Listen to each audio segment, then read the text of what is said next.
શ્રી વલ્લભ દરેક માણસને એક ચોક્કસ કામગીરી સોંપવામાં આવેલી છે.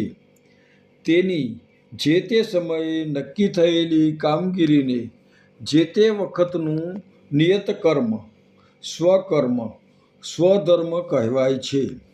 દરેક માણસે પોતાના સ્વકર્મમાં સ્વધર્મમાં જાગૃત રહીને સાવધાનીપૂર્વક કર્મ કરવાનું છે તેવી ભગવાનની આજ્ઞા છે.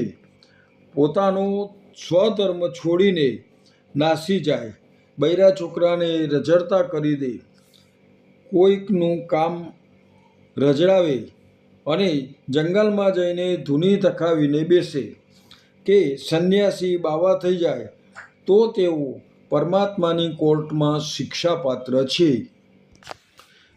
પરમાત્મા ગીતામાં કહે છે કે કોઈ ગૃહસ્થી પોતાનો સ્વધર્મ છોડીને પરધર્મ સંન્યાસીનો ધર્મ સ્વીકારે, અગર તો કોઈ સંન્યાસી પોતાનું આત્મચિંતન, અનાસક્તિનો યોગ વગેરે સ્વધર્મને છોડીને ઇન્દ્રિયોની લોલુપતાને વશ થઈને ગૃહસ્થીનો ધર્મ સ્વીકારે તો તે પણ પરમાત્માની કોર્ટમાં શિક્ષાપાત્ર બને છે.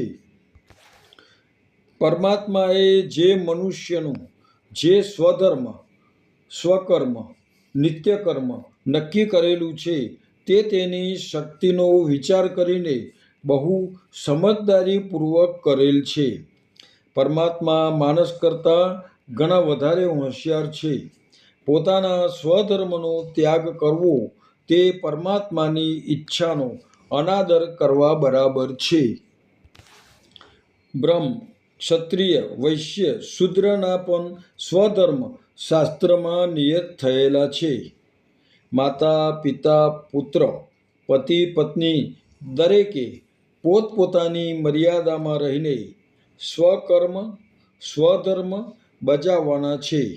બીજાના સ્વકર્મ સ્વધર્મ નિત્યકર્મમાં વિક્ષેપ કરવાનો નથી, અગર તો પોતાના સ્વધર્મને બદલવાનો નથી. જય શ્રી કૃષ્ણ.